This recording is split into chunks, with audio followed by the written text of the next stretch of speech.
One day, oceanographer Tom's family, his wife Julia and two children, Cassie and Ben, set off on a yacht trip in the Caribbean Sea.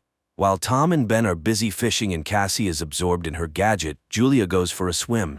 Suddenly, something unsettles her. Julia looks around, but the sea remains as calm as ever. However, she feels a distinct sense of dread, as though something large and dangerous is circling around. At the same time, the instruments on the yacht start acting strangely, but Tom, preoccupied with fishing, pays no attention to them. Meanwhile, Julia feels worse and eventually begins to drown. She screams, but the family doesn't hear her.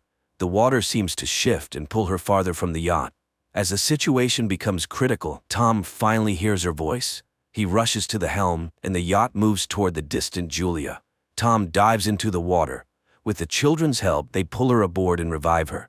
Tom is angry, as he always asks that swimmers notify the others when going into the water. Julia apologizes and the incident is soon forgotten. Besides, the family has a reason to celebrate. Today is their son Ben's 13th birthday. Tom lights the candles on the cake and everyone congratulates Ben, who receives gifts, while Cassie takes a group photo of the happy family. At that moment, Cassie's boyfriend calls her. He asks her about the swim, but suddenly a sudden and intense storm begins in the background. Cassie is worried, but her boyfriend reassures her that he's safe. The connection cuts off. Cassie tells her parents about the storm on land, but then everyone feels some jolts, rushes to the deck, and sees massive whale carcasses surfacing around the yacht. Tom explains that sometimes whales get disoriented during storms, but these animals are pushing the yacht, threatening their safety.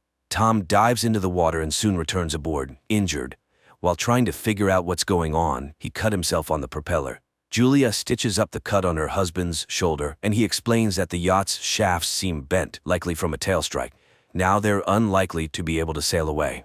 Later, Cassie tries to re-establish communication, but there's no signal.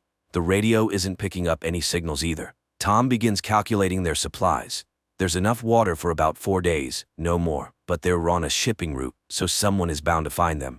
However, ominous sounds come from outside, and when the family steps out onto the deck, they see glowing objects falling from the sky. They fall closer and closer, and Tom, taking a risk, starts the engine.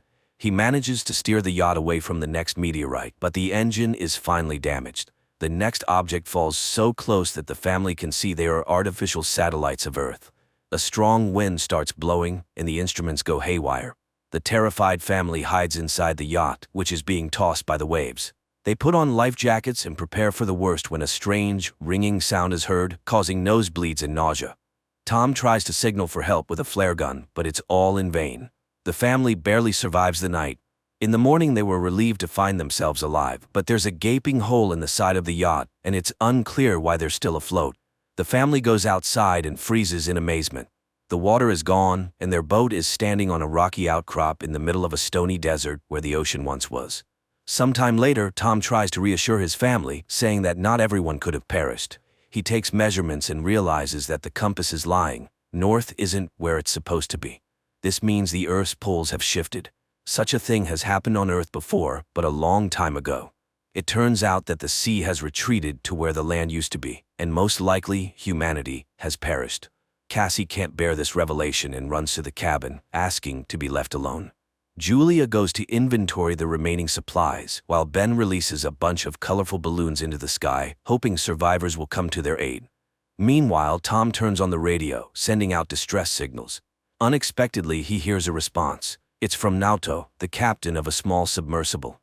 They were deep underwater when the catastrophe happened, and that's why they survived. However, all communication systems have failed, and expecting help is futile.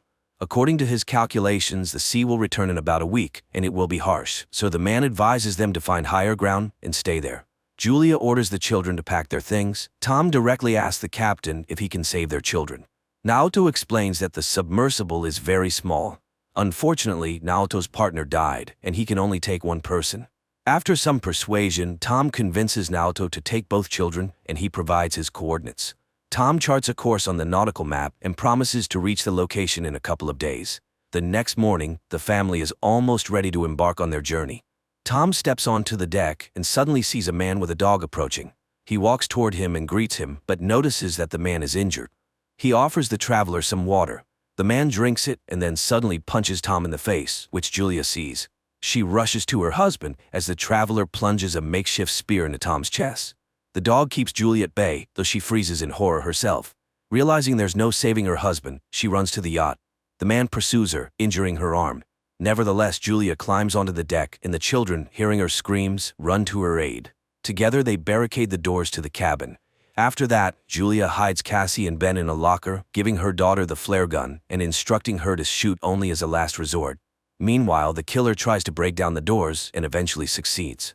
Julia hides in the bathroom, patching up her wound. Entering, the intruder heads straight to the galley and grabs some food. It's clear that he's very hungry. Holding a can of food, the man begins searching the yacht while Julia arms herself with a kitchen knife. He enters the cabin, but the woman jumps overboard, hiding beneath the yacht. The killer peers through the hole but doesn't see her. However, the dog attacks Julia, forcing her to kill it. The man hears the yelp, goes outside, and finds the dog's body. Meanwhile, Julia climbs back onto the yacht through the portholes on the opposite side. She falls straight into the killer's hands. He beats her, throws her onto a couch, and grabs her throat, intending to strangle her. Cassie witnesses all this and realizes it's the last resort. She opens the locker and fires at the man. The shot throws him to the side, but the flare sets the yacht on fire. Julia orders the children to flee while she sneaks into the galley. The killer, only injured, tries to attack again. Julia kicks him away, grabs the packed bags, and jumps overboard, where Ben finds his father's body. Cassie runs to the corpse and sobs over it. Julia kisses her deceased husband, but seeing the killer leap from the burning yacht, she takes the children and leaves. The boat explodes behind them. The family runs across the stony desert and soon takes shelter in a rocky canyon, where a stream flows. However, the water is salty and undrinkable. Cassie shares a small amount of water with her brother, but he refuses to drink. The boy feels guilty, believing the killer came because he saw the balloons. Cassie also voices this thought, but Julia orders her to stop and defends her son, explaining that he didn't mean any harm. She tells the children to gather themselves, as a long journey awaits.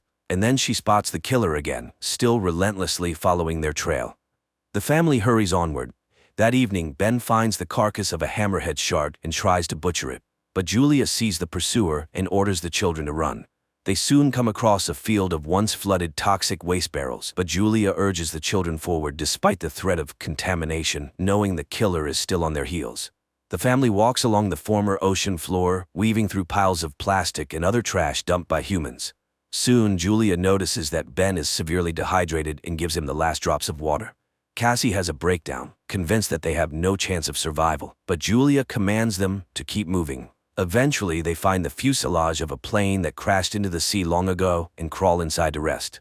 Julia examines the last photo of their family and recounts the story of her first meeting with Tom, which happened at her hospital, where Tom was brought with decompression sickness after a failed dive.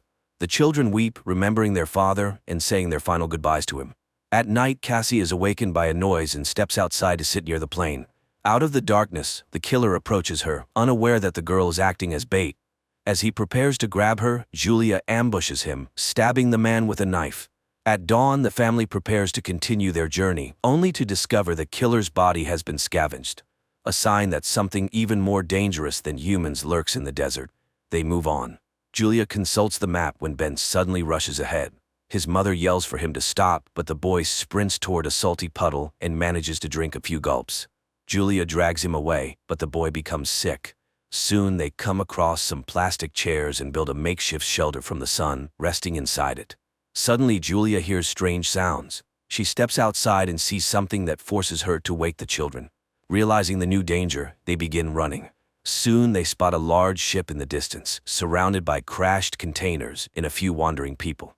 Julia calls out to them, but they, seeing thousands of giant crabs, dash into a container and lock the doors, ignoring her pleas for help. The three climb onto a container, though the crabs manage to wound Julia in the leg. Nevertheless, Julia, Cassie, and Ben sit on top, watching the crabs penetrate through a crack in the doors, killing everyone inside despite the people's attempts to fend them off. Julia ties a scarf around her leg and passes out. The next morning, she wakes up alone, terrified, and calls for the children. But it turns out the crabs have moved on, and the children had gone down to search for food and weapons. Julia cauterizes her wound while Ben examines the found weapons. Searching through the containers, they find a small amount of food and water. In the pocket of one of the deceased, Julia finds a radio and contacts Naoto. He responds, explaining that he was also attacked by deep-sea arthropods. Based on his observations, the sea will return soon, which is why the creatures have emerged. Julia begs him to save her children, but she's unsure where to go because she's lost the map. Naoto fires a flare. Ben sees the direction, and the family rushes toward it. Soon they see a yellow submarine in the distance, but reaching it is difficult due to the terrain of the former seabed. Cassie dislikes her mother's talk about saving the children, but Julia refuses to answer and pushes the family onward. They are forced to pass through a canyon contaminated with toxic waste. At one point they are caught in a rock slide, and Julia becomes separated from the children. She orders them to continue, and when Cassie refuses, Julia pleads with her to save her brother. Cassie and Ben make it out of the canyon and reach the submarine, but inside, there's no one. Suddenly, Naoto, badly wounded, emerges from behind the boat. He admits that he has no chance of surviving and orders them to climb aboard, but Cassie goes back for her mother, who is fending off the emerging crabs. Her bullets nearly depleted, Cassie climbs the rock barrier and extends her hand to her mother. They manage to reach the submarine just as the crabs overrun Naoto, who dies in their claws. The family climbs aboard, and just then an ocean wave crests over the horizon. The water lifts the submarine and drags it across the rocks, and as Julia watches everything that happened over the past few days flash before her eyes, she passes out. When she awakens, she finds the vessel at a standstill. Julia opens the hatch, and the family emerges to find themselves in a ruined city, carried there by the wave. Despite a great concept, the film failed to make an impact, largely due to the many mistakes made by its creators.